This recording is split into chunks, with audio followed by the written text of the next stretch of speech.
What would you do if someone tried to steal your home while you were away? Sounds unthinkable, right? But that's exactly what happened to one man, and the villain wasn't a masked burglar in the night. It was a power-hungry HOA president named Karen, who crossed every moral and legal line to kick a family out of their own house. When Blake returned, he didn't just find his mail missing or his locks changed. He walked into a full-blown war. One that would expose corruption, shake an entire neighborhood, and ignite a movement no one saw coming. This isn't just a story about a neighborhood dispute. It's a story about power, resistance, and how far an ordinary person will go when their dignity is on the line. You'll witness jaw-dropping betrayals, courtroom drama, and a twist that even Karen never saw coming. Yellow circle. Before we dive in, tell us, where are you watching from? Drop your city or state in the comments. Yellow circle. Don't forget to like, share, and subscribe for more true stories that hit close to home. Yellow circle and ring the bell so you never miss an episode.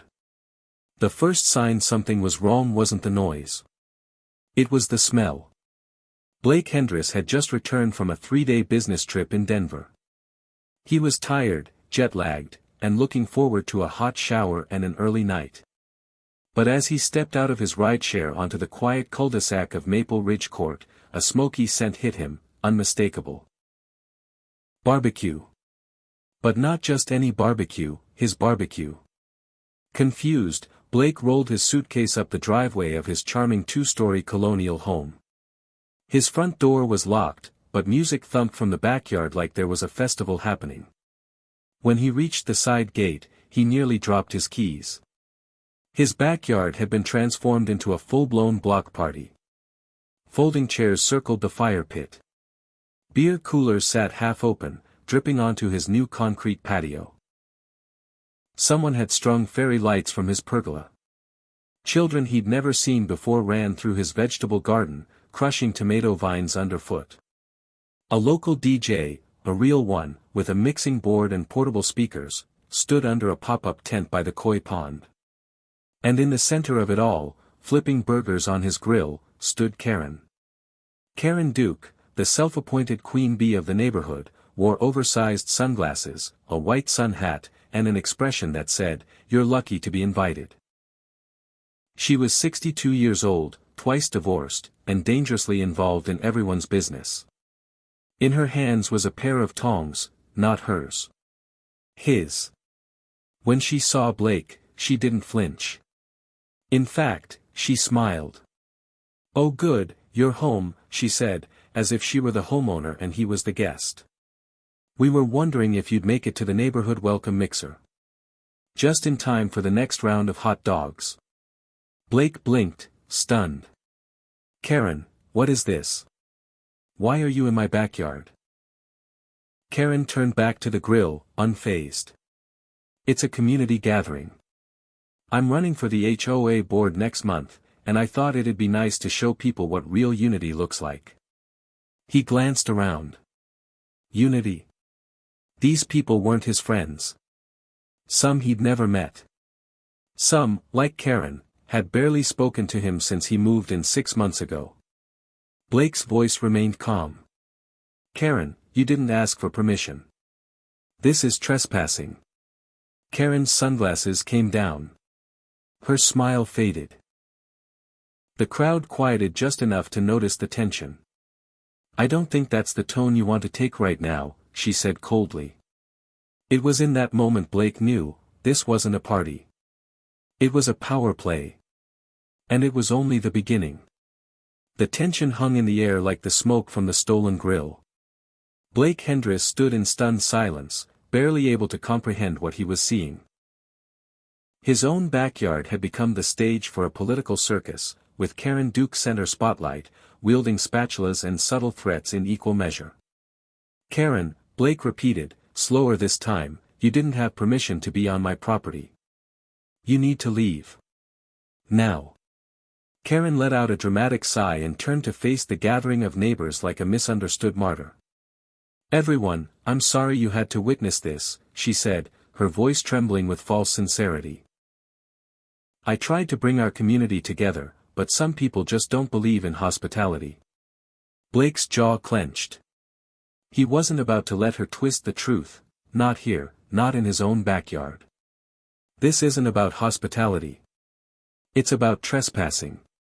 You broke into my property, used my equipment, and brought strangers into my home. Karen tilted her head like a disappointed teacher. Oh, Blake, don't be so dramatic. The gate was unlocked. And besides, I left a note. A note, he said. Where? Karen gestured vaguely toward the mailbox. Taped it inside the lid. Must have fallen. One of the guests, a man in a Hawaiian shirt nursing a craft beer, chuckled awkwardly. Hey man, lighten up. It's just a party. Blake ignored him. He turned back to Karen. You have 30 seconds to start packing this up or I'm calling the police. That was the moment the switch flipped. Karen's posture stiffened. Her expression darkened. And then, as if on cue, she screamed. Help! Someone call 911, she shrieked. He's threatening me. He's being aggressive. The backyard froze. Several guests looked at one another in disbelief. Others reached for their phones. Karen backed up, clutching her sun hat like it was a security blanket. Blake's voice remained level, but his heart pounded. He had seen enough headlines to know exactly where this could go. Call whoever you want, Karen, he said, holding up his phone. Because I'm calling them too. He dialed 911. 911, what's your emergency? This is Blake Hendress. I'm the homeowner at 1429, Maple Ridge Court. My neighbor, Karen Duke, has unlawfully entered my backyard and is hosting an unauthorized gathering. She is now making false accusations and has incited others to call the police.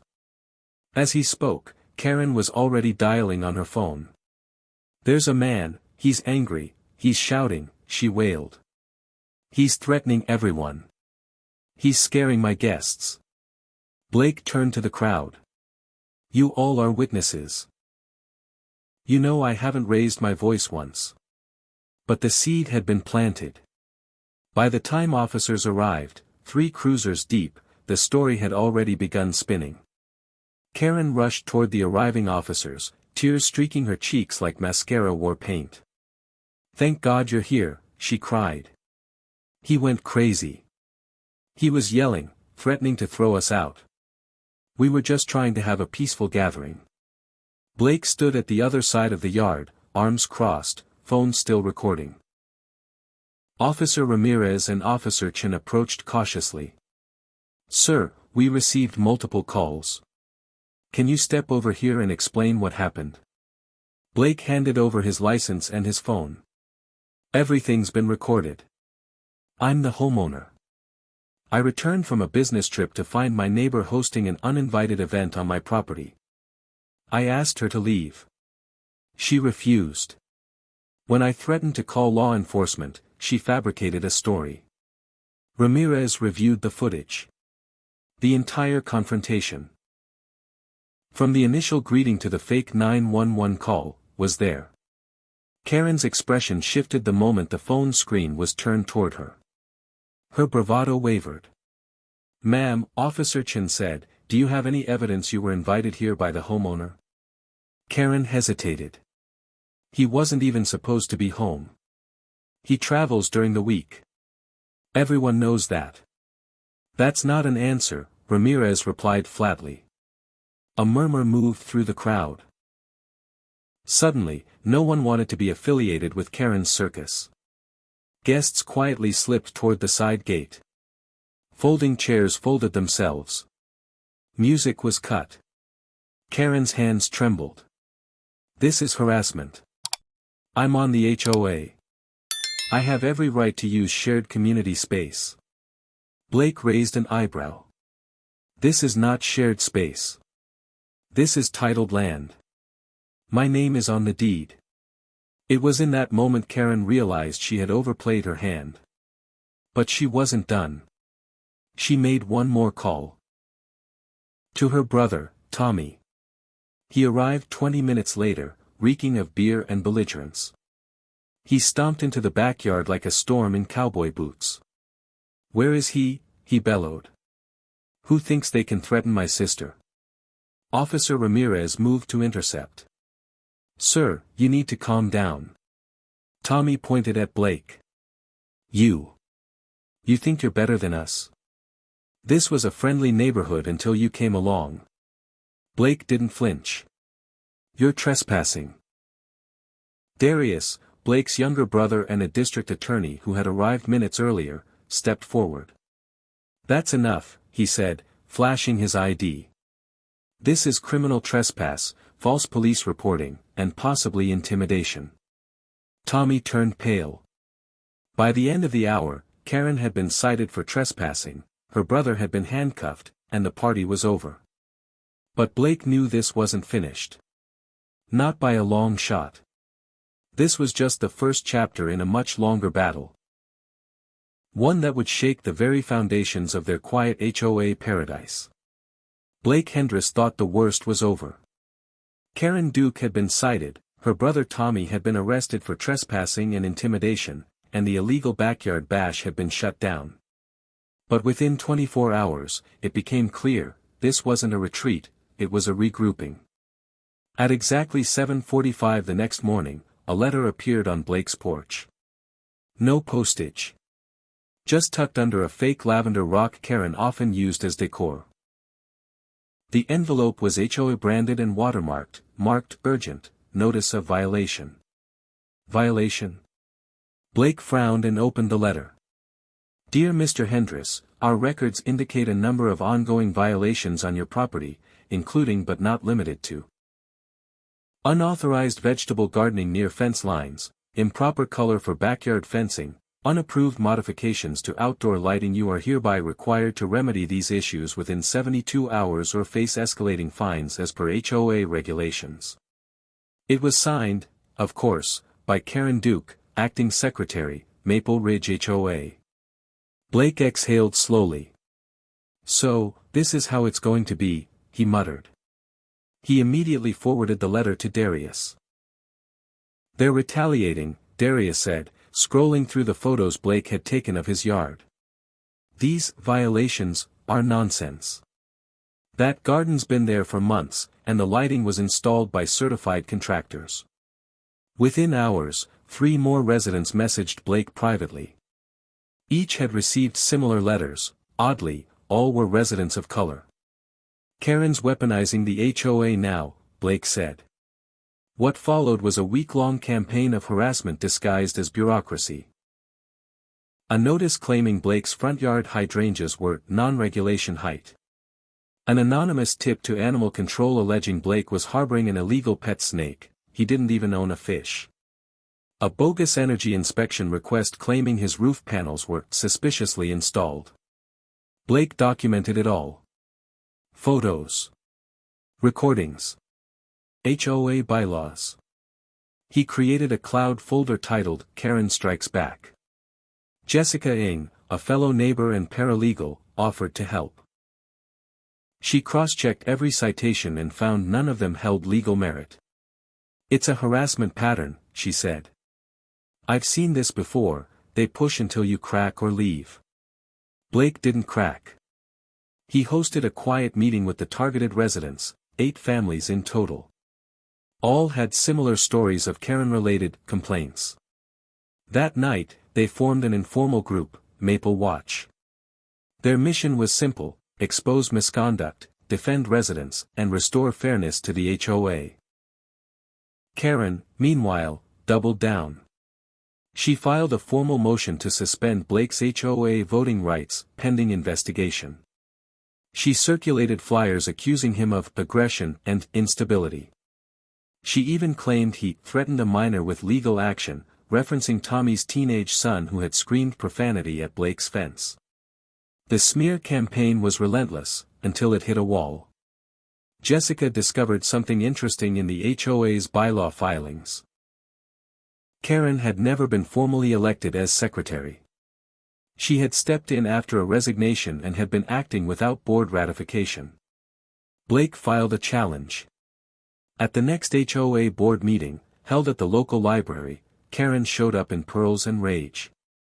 Blake brought printed bylaws, Jessica, and 5 homeowners ready to testify. The board, pressured by growing neighborhood discontent, voted 5-2 to suspend Karen indefinitely pending review. She stormed out mid-meeting. But this wasn't the end. A week later, a white van with tinted windows showed up outside Blake's house. It sat idling for 20 minutes before driving off. The next day, someone poured sugar in the gas tank of Jessica's car. Darius filed a police report and requested neighborhood patrols. He also sent Blake a warning, document everything. They're escalating. Then came the code inspector. Unannounced, a man named Clyde, clipboard in hand, arrived and began circling Blake's house, taking pictures. When questioned, he muttered something about routine checks and refused to show identification. Blake recorded the encounter and sent it to a city contact Darius had worked with. 2 days later, Clyde was suspended. He'd been working under expired credentials, and was a close friend of Tommy Duke.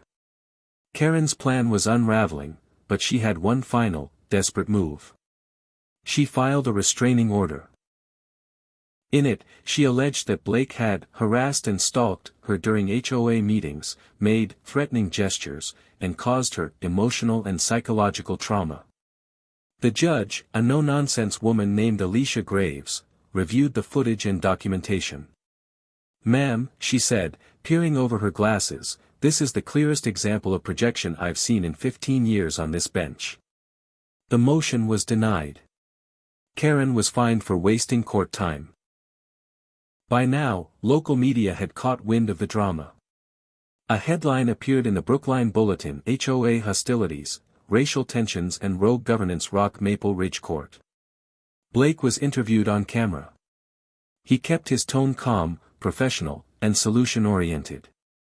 "We're not trying to tear down the HOA," he said. "We're trying to restore accountability and fairness. This is about equal treatment under the same rooflines." Karen, in contrast, gave a brief, wild-eyed interview to a right-wing podcast, calling Blake the socialist plant and accusing him of weaponizing blackness for property control. It did not go over well. Within days, she was asked to step down from her neighborhood church leadership committee. Her long-time real estate license was quietly suspended pending review. Blake's home, meanwhile, became a symbol of quiet resistance. Neighbors dropped off fresh cookies. Kids chalked rainbows on his driveway. Local teens helped restore his damaged garden. And Maple Watch gained momentum. At the next HOA election, Karen ran again, this time officially. She lost. By a 76-3 margin. 2 months later, a whistleblower from the HOA's internal email chain forwarded damning evidence to Blake and Jessica. Karen had been falsifying maintenance reports for years, using them to harass specific homeowners. Darius passed the file to the DA. An investigation began. Karen was charged with document tampering, harassment by proxy, and abuse of civil process.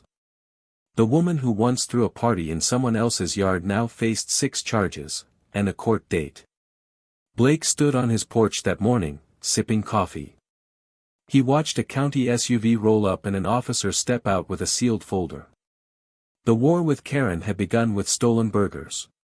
It ended with subpoenas. And Blake? He didn't smile, not quite. But his garden bloomed bright that spring. And peace was taking root again.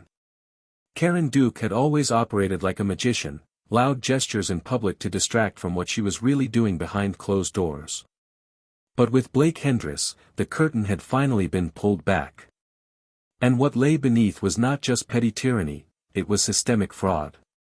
The county's investigation, sparked by the HOA whistleblower's email, uncovered a staggering web of manipulated documents.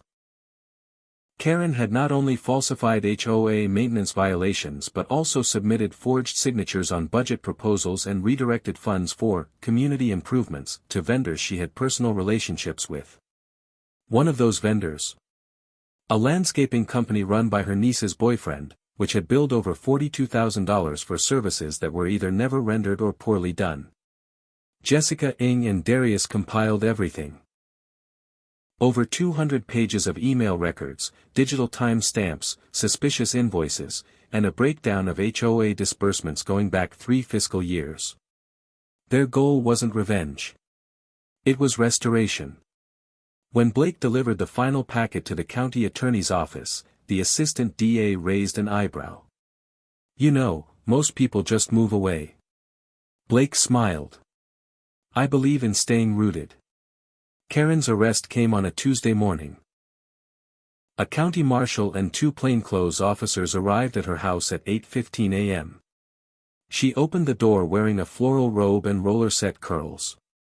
When she saw the badge, she didn't protest, she fainted. The local news ran the headline that evening: Maple Ridge HOA leader arrested on charges of fraud, harassment, and abuse of office.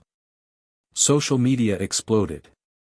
Residents who'd once whispered complaints now posted threads recounting their encounters with Karen. One family had been fined for hanging a pride flag. Another for leaving a pumpkin on their porch past Halloween. "She ruled this place like it was her kingdom," one neighbor commented. "Glad someone finally called the bluff." But the legal system moves slowly. And while Karen waited for her arraignment, she mounted her counterattack, a civil lawsuit against Blake, Jessica, and Darius for defamation and intentional emotional distress. Her lawyer, an aging television attorney named Doug Renner, leaned into performative bluster. "This is a witch hunt," he declared at the press conference. "A hard-working woman is being targeted for simply enforcing standards." Darius's response was surgical: "We welcome the lawsuit. Discovery works both ways." Blake's legal team issued subpoenas. Karen's digital records told the rest of the story. Fake HOA minutes. Edited photos. Even a burner email used to send anonymous complaints. Meanwhile, the HOA board appointed an interim president, one of Blake's neighbors, Linda Patel. Transparent elections were announced. New regulations were put in place, including term limits, third-party audits, and open forums for resident complaints. Maple Ridge was beginning to heal. In court, Karen's case quickly fell apart. A digital forensic expert testified that she'd used her personal computer to fabricate inspection reports. A former HOA treasurer came forward and admitted Karen had coerced him into signing blank checks. The judge's verdict was decisive. Karen was convicted on 3 felony counts and 2 misdemeanors. She was sentenced to 18 months of house arrest, 5 years of probation, 600 hours of community service, and restitution of $82,400 to the HOA. She was also barred from holding any leadership position in a registered neighborhood association. Her face, once a fixture on HOA flyers, was now redacted from every official platform. But the story didn't end with sentencing. 1 month into her house arrest, Karen violated her terms by attending a private fundraiser for a local political candidate. She posed for photos, gave an impromptu speech about freedom, and even tried to pass herself off as a guest of honor. Photos surfaced online. Her ankle monitor pinged. And a judge upgraded her sentence. She was sent to serve the remainder of her term in county jail. Tommy Duke, her brother, was convicted of separate charges related to criminal intimidation and obstruction. He was sentenced to 6 months in a low-security facility, followed by mandatory anger management. Blake didn't celebrate. Instead, he focused on the neighborhood. He helped organize the first Maple Ridge Community Day. A family-friendly event with food trucks, live music, and resource booths for seniors, veterans, and first-time homeowners. Over 200 residents attended. Jessica and Darius were honored with awards from the City Council for civic advocacy. When asked what motivated him to keep pushing when it would have been easier to move, Blake replied simply, "My family lives here. My son plays here. And if we don't stand up, who will?" Karen was released quietly 14 months later. She sold her house and moved to a neighboring county. Her name still floated in gossip circles, but like a cautionary tale. "Don't go full Karen," people joked. "You'll end up like Duke." But for Maple Ridge, the real legacy was community empowerment. The HOA transformed into a body of representation rather than regulation. Board seats rotated regularly. Town hall meetings were held monthly. And no decision was made without public input. Blake, once seen as an outsider, became a trusted anchor. Not because he fought, but because he stayed. And in doing so, he reminded everyone that justice, like a garden, needs time, and a lot of care, to bloom. A full year had passed since Karen Duke's downfall shook Maple Ridge to its core. And while her name was now little more than a warning whispered during HOA board elections, her impact lingered in the very structure of the community. And the lives of those she had tried to control. Blake Hendress walked his neighborhood with a quiet sense of vigilance.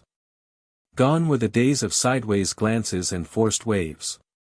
Neighbors now greeted him with warmth, stopping to chat or ask for advice. Children rode their bikes freely, and gardens bloomed in yards once restricted by petty citations. Maple Ridge had changed, and so had Blake. He now served as vice chair of the HOA board, elected unanimously after Linda Patel stepped down to focus on family. His leadership was measured, inclusive, and deeply transparent. He instituted quarterly financial disclosures, created a community mediation committee, and launched a Know Your Neighbor program that paired new residents with longtime locals. But healing wasn't just about policy. It was about people. Jessica Ng continued her work as a community advocate, hosting free legal clinics for homeowners. Darius, while still a DA, began teaching a monthly seminar on your rights as a resident, drawing packed rooms each time. At one event, a retired Navy veteran named Harold stood up and said, "I never thought I'd live to see our HOA become something I trust again. You gave us that." Blake didn't see himself as a hero. He saw himself as a witness to both the damage one person could do and the power of many to repair it. That spring, a young family moved into Karen's former home. Laura and Miles, both educators, had twin girls and a golden retriever named Nugget. Their energy was infectious. Within a week, they hosted a potluck on the same lawn where Karen once held secret meetings. Blake attended, standing quietly as neighbors laughed, shared stories, and passed around bowls of potato salad. Laura walked up with a smile. "We've heard so much about you," she said. "Good things. We want to thank you for making this place feel like home." He nodded, slightly embarrassed. "I just did what had to be done." Miles grinned. That's exactly why it mattered. But not everything had returned to normal. At the edge of the neighborhood, a small group of former Karen supporters still gathered. They didn't cause trouble, but they wore discontent like a badge. One day, Blake received an anonymous note in his mailbox. "Watch your back. Power changes people." He showed it to Darius, who frowned but didn't look surprised. Karen may be gone, but the mentality she nurtured isn't. There'll always be people who resent progress, because it means letting go of control. Blake kept the note but didn't let it distract him. Instead, he leaned deeper into building, not just policy, but culture. The HOA began publishing a monthly newsletter. It included highlights of community projects, interviews with residents, and a Sunshine Spotlight column where people could anonymously recognize acts of kindness. Kids in the neighborhood started their own gardening club. Seniors formed a walking group that met every Thursday at 8 a.m. And a mural was painted near the playground, one that depicted a tree with roots made of intertwined hands. The artist, a local high schooler named Maya, explained her vision. Each hand represents someone who stood up. Together, they built something stronger.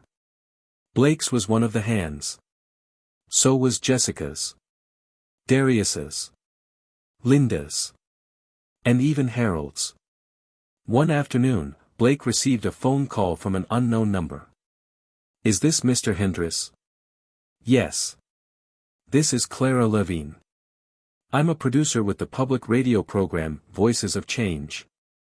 We're doing a feature on modern civic leadership, and your name came up repeatedly.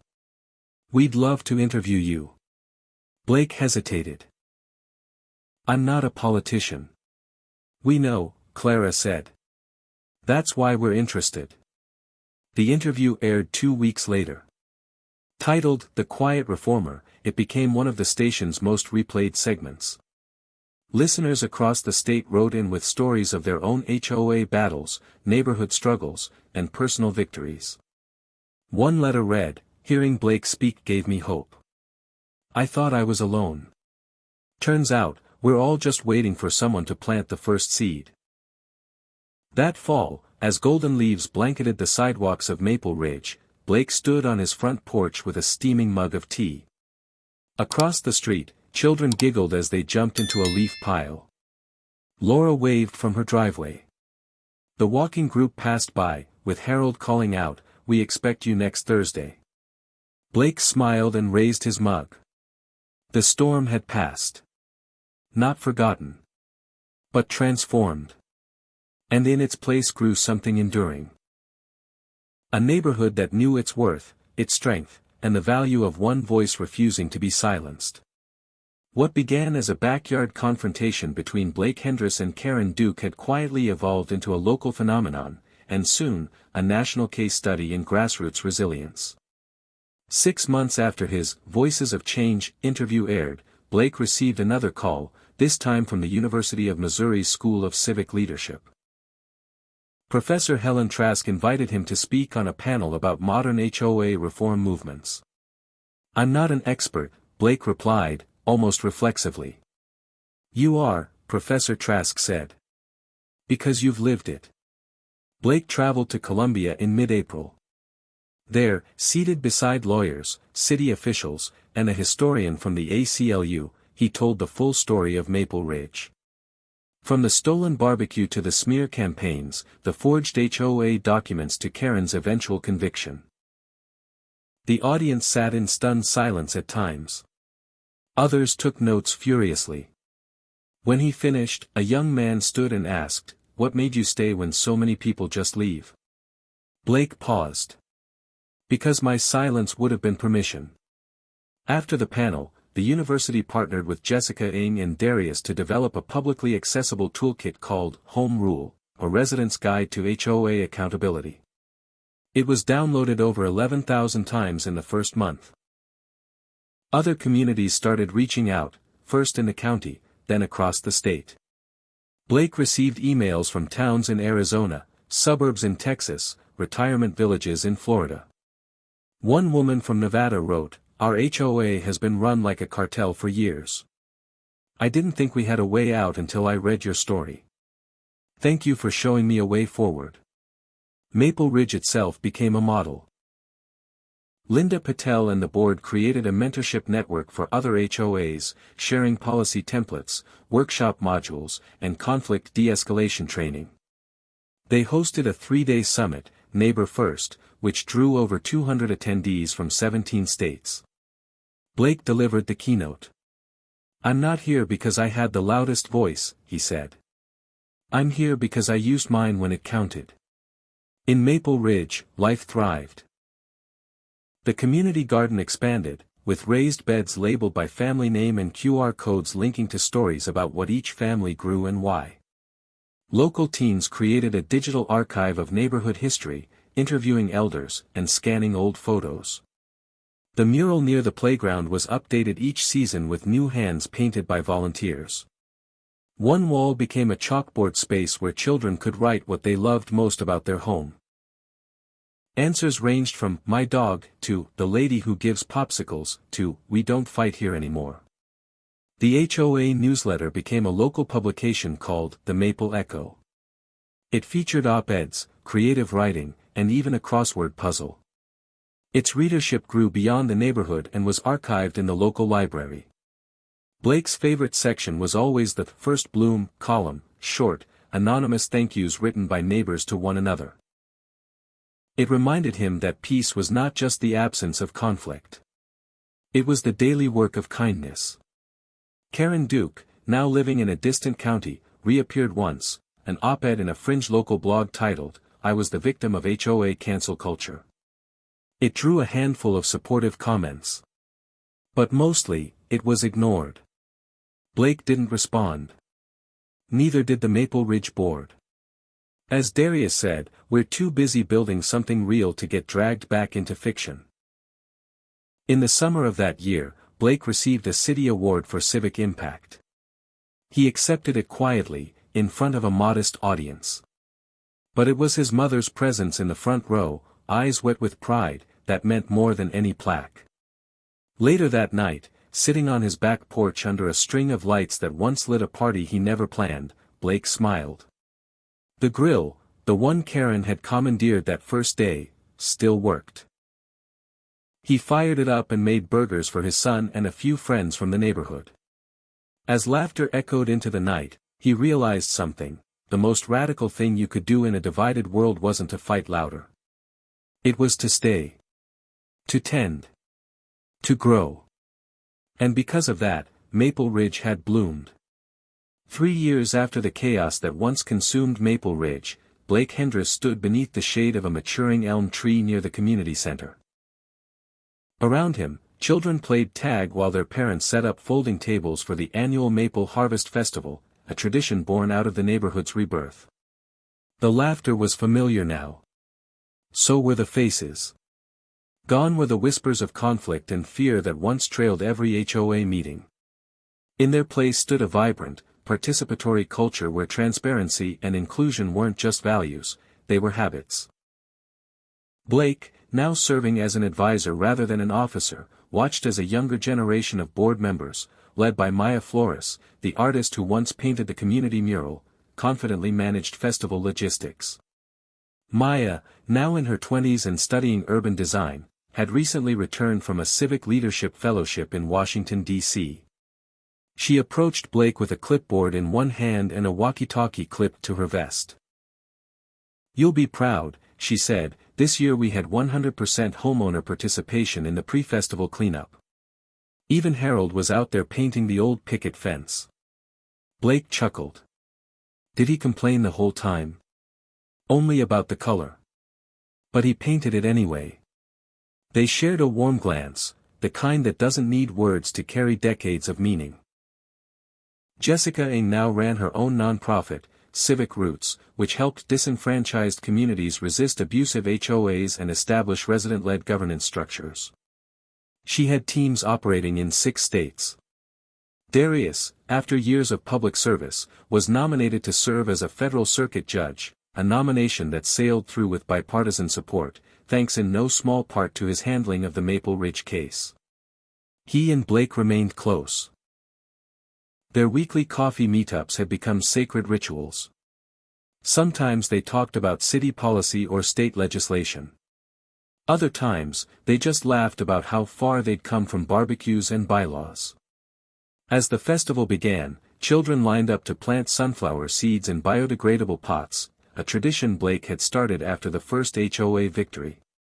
Each child would write a short note about what they hoped the sunflower would become. Some wrote, "as tall as my dad." Others wrote, "a snack for squirrels." Blake read each one, smiling. This year, one note read, "I hope this flower makes people nicer." It stopped him for a moment. Because that's what the whole journey had really been about. Not about defeating Karen Duke. Not even about winning lawsuits or elections. But about making people nicer, or at least making space for kindness to thrive where control once reigned. Karen Duke was now a footnote in a civic textbook. Her case had been referenced in legal journals and community workshops as a cautionary tale. She never returned to Maple Ridge. But sometimes, when Blake saw an overly strict notice on a neighbor's door, or a social media post twisting facts, he'd remember, the work is never fully done. Tyranny doesn't always show up waving flags. Sometimes it wears a name tag and holds a clipboard. And that's why vigilance must be communal, not just legal. The sun set over the festival. Lights twinkled overhead as neighbors danced, ate, and told stories. Maya took the stage to thank everyone for showing up, not just for the festival, but for each other. Blake was called up unexpectedly. Reluctantly, he accepted the mic. He looked out over the crowd, families he'd helped protect, kids he'd seen grow, friendships that had once formed under fire.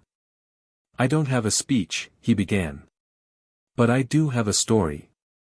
He told them about the barbecue. The fence violations. The anonymous letters. And the one moment he could have walked away, but didn't. "I stayed because this place was worth it. Because you were worth it." Thunderous applause followed. Not out of ceremony. But because it was real. Later that night, Blake walked home with his son, Marcus Jr., now a high school senior preparing for college. "Dad," Marcus asked, "do you ever regret fighting Karen?" Blake looked at him. "Sometimes, I regret how hard it got. But never that I stood up. Not once." Marcus nodded, thoughtful. "I think I want to study law. Maybe urban policy. Help people like you did." Blake smiled. "Then you already are." That evening, Blake returned to his garden, the one Karen once tried to declare illegal. Sunflowers reached higher than the fence line now. Tomatoes ripened along tidy vines. A wind chime made from recycled glass rang gently in the breeze. He knelt beside the tallest stalk and planted a fresh seed. A new season. A new chapter. Still rooted in the same promise, that one person can make a difference. That truth outlasts fear. That kindness, once planted, multiplies. It had been 5 years since the battle for Maple Ridge began. The community that once trembled under authoritarian HOA rule had become a beacon of resident-led democracy. But like all gardens, even the best-tended ones required new seeds, fresh hands, and the next generation of caretakers. Blake Hendris stood before the new HOA board. A diverse panel of 7 residents elected that spring, and handed over the last of the foundational documents he once fought so hard to protect. He wasn't stepping away entirely. Just stepping back. "You don't need a hero," Blake said to them. "You just need to remember who you serve. And why." Among the new board members was 28-year-old Emma Rojas, a former policy researcher who'd grown up watching her mother be fined for having laundry visible from the street. And now, she chaired the Ethics and Transparency Subcommittee. Her first motion? A neighborhood audit of all unreviewed fines and their origins. "I want to make sure we're not carrying forward any shadows," she told Blake. He smiled. "Then we've chosen the right leaders." Elsewhere in the community, a familiar face returned, not Karen Duke, but her niece, Rebecca. She'd inherited a small townhouse after her parents moved to Arizona. At first, neighbors were wary. But Rebecca approached them with humility. "I know what my aunt did," she said at her first open board meeting. "And I don't want to live under that shadow. I'm here to help build, not control." She joined the neighborhood event team and soon became known for organizing a weekly, Sunday Slowdown, an unplugged hour of music, storytelling, and conversation on the community green. Even Harold, the famously gruff veteran, started attending. "That girl's got better judgment than her aunt ever had," he told Blake with a smirk. Jessica Eng's nonprofit expanded into a national alliance, now called Civic Roots United. They hosted their first national symposium in Denver, where over 800 community leaders and reformers shared strategies, tools, and hard-learned lessons. Blake was a surprise guest speaker. "People ask if HOA reform is worth it," he said on stage. "They say, it's just a neighborhood. Why bother? But let me ask. Where do most of us live our lives? Not in capitals or courts. But in the spaces between our front porches and our back fences. If we can't make those places fair and just, what hope do we have for anything bigger?" The audience rose in applause. Back in Maple Ridge, change took quieter forms. A new bike lane was installed. Seniors received subsidized home repair services through a city grant co-authored by Marcus Jr., now working as a municipal planner. The garden club installed solar-powered lights in shared areas, making nighttime walks safer. Children still planted sunflower seeds. But now, they did so beside plaques engraved with the words, "We grow together." The community newsletter, now called the Ridge Voice, ran a feature titled 5 Years of Change, documenting the transformation with before and after photos and testimonials. Emma Rojas's interview stood out. "I didn't grow up believing I'd be heard. But Maple Ridge proved me wrong. And now, I want every resident to know their voice matters, not just when there's a problem, but every day." One Saturday afternoon, Blake hosted a reunion barbecue. The same grill Karen once commandeered now smoked with ribs, corn, and veggie kebabs. Old and new neighbors mingled. Children ran through sprinklers. Marcus Jr. helped set up tents while Darius handed out cold drinks and corny one-liners. Jessica stood beside Blake, watching the sunset. "You ever think about writing it all down?" she asked. Blake exhaled slowly. "I lived it. Isn't that enough?" She elbowed him gently. "History forgets fast. You should remind it." He nodded. Maybe he would. That night, Blake sat alone on his porch. He pulled out an old leather-bound notebook, one he'd carried since the very beginning. Its pages were filled with notes, meeting minutes, lists of questions, and clippings. He turned to a blank page. At the top, he wrote, "Legacy is not what you build. It's who you make room for." And then he began. Not for fame. Not even for closure. But for the next person, the one out there now, wondering if they're crazy for believing their neighborhood can be better. They're not. Blake's story is proof. So is Maple Ridge. So are we all, if we choose to plant where we once only defended. When Blake Hendris first stood up to Karen Duke, he had no idea the impact would stretch beyond the quiet hedges and cul-de-sacs of Maple Ridge. Yet here he was, nearly 6 years later, watching his story become part of something much larger. It began with a podcast. NPR's Civic Voices released a 3-part series titled The Quiet Fire: How a Neighborhood Fought Back. It chronicled the rise, fall, and rebirth of Maple Ridge through interviews with Blake, Jessica, Darius, Emma, and several longtime residents. The series went viral. Within a week, Blake's inbox overflowed with messages, not from journalists or scholars, but from everyday people. A mother in Oregon whose HOA fined her for her child's wheelchair ramp. A veteran in Georgia who was sued for planting vegetables in his front yard. A teacher in New York threatened with eviction for disputing special assessments. They all echoed the same refrain, "I thought I was alone. Thank you." Blake didn't intend to become a national voice for civic reform, but the need was undeniable. Invitations poured in, from housing coalitions, law schools, city councils, even the Department of Urban Development. So he said yes. Not to all of them. But to the ones that mattered. In Phoenix, he sat on a panel beside a housing equity advocate and a retired HOA president who had since become a reformer. In Seattle, he spoke at a youth summit on community building. In Chicago, he stood before a room full of city planners and read the sunflower note, "I hope this flower makes people nicer." It always landed. Because it was always true. Meanwhile, back in Maple Ridge, life pulsed on. Emma Rojas led the HOA through the rollout of a participatory budgeting system, allowing residents to vote directly on how discretionary funds were spent. The first project? A wheelchair-accessible walking path linking the community garden to the senior center.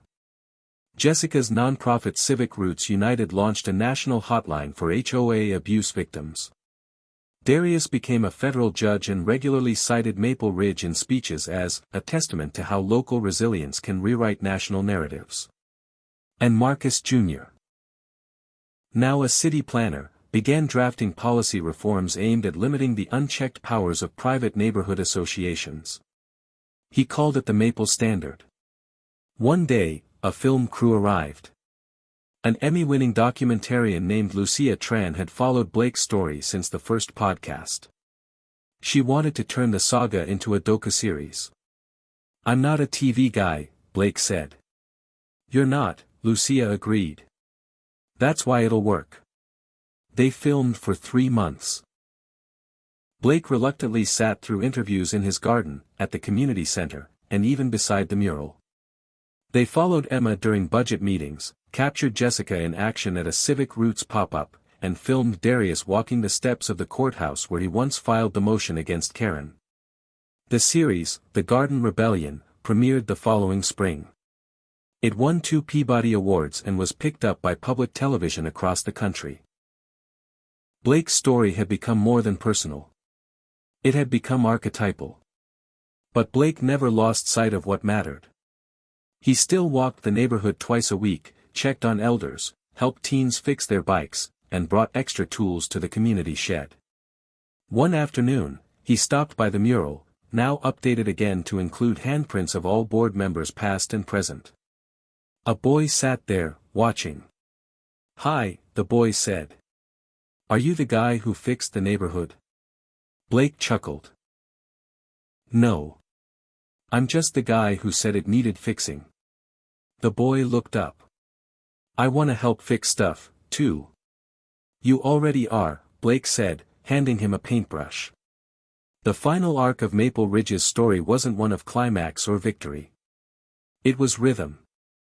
Annual events. Peaceful elections. Shared decisions. A culture where residents disagreed respectfully and listened more than they spoke. Karen Duke's name hadn't been uttered in years. Not out of fear, but because she no longer defined the narrative. The community did. They planted. They protected. They persevered. And as new generations took root, one truth remained: real power isn't in title or policy. It's in people. And the courage to care. 10 years had passed.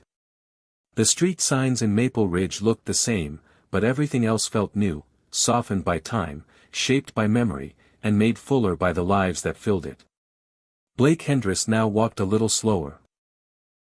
Not because of age, though the silver strands in his beard had deepened, but because there was more to appreciate. The mural had expanded to stretch the full wall of the community center. The tree he planted behind his home after the HOA victory now shaded half his backyard. And every spring, the sunflowers still came back. On a quiet Sunday, Blake received a letter. A real one. Handwritten, on thick paper, sealed with a wax stamp. It read, "Dear Mr. Hendris, my name is Elijah Roman. I'm a senior at Pine Hollow High and Student Council President. We're creating a local history exhibit for our final project, and one of our mentors mentioned the Maple Ridge story. I'd be honored to interview you, not just about what happened, but how you kept going after it did. Respectfully, Elijah." Blake smiled. The baton was being passed. He called Elijah back and agreed to meet at the community center. When they sat down, Elijah was polite but direct. "Most of the documentaries talk about how you stood up. But I want to know what happened after the cameras left. What does change feel like when the story ends?" Blake nodded, appreciating the depth of the question. "It feels quiet," he said. "But not empty. Like when a storm finally clears, and you realize the soil underneath is softer. Ready to grow something new." Elijah scribbled notes, then asked, "What advice would you give someone like me? Someone who wants to stand up but doesn't know where to begin?" Blake leaned forward. "Start where you are. Notice what's not right. And when you speak, do it with others in mind. Not for credit. For connection." Elijah paused. "That's not in the textbooks." "It wouldn't fit," Blake said with a laugh. That summer, Elijah's exhibit went live at the local library. It was called Voices Between Fences. It included photos, audio clips, timeline walls, and a replica of the original HOA complaint form, the one Karen Duke once filed about Blake's barbecue. Beside it was a handwritten placard. This complaint sparked a movement. It wasn't the fire. It was the match. Visitors came from across the state. Civic leaders. Students. Retirees. Even a delegation from a South Korean city council studying democratic neighborhood design. Maple Ridge had become more than an address. It was a case study in how ordinary people reclaim power. On the 10th anniversary of the HOA reform, the neighborhood held a twilight vigil. Not out of mourning, but of gratitude. Hundreds gathered. Candles flickered in glass jars along the sidewalks. Children handed out bookmarks made from recycled board minutes. Elders told stories. Teens performed spoken-word poems. Blake was asked to say a few words. He declined. Instead, he handed the mic to Emma Rojas. She spoke briefly, then passed it to Marcus Jr. He read from his latest policy draft, then gave it to Maya, who read the first line of her new children's book, The Mural That Never Ended. By the end of the night, the mic had passed through 42 hands. No one had more than 3 minutes. Everyone was heard. That was the point. The next day, Blake visited the community garden. He brought with him a packet of seeds, rare, deep purple sunflowers that Jessica had mailed from a trip abroad. On the envelope, she'd scribbled, thought it was time for something different. He planted them in a new row. Watered gently. Then sat back on the bench under the elm. For a while, he said nothing. Then, to no one in particular, he whispered, "Let it grow." As the weeks passed, the seeds sprouted. Neighbors stopped to admire the color. A new resident, a single mother named Claire, said, "I heard you started this whole garden."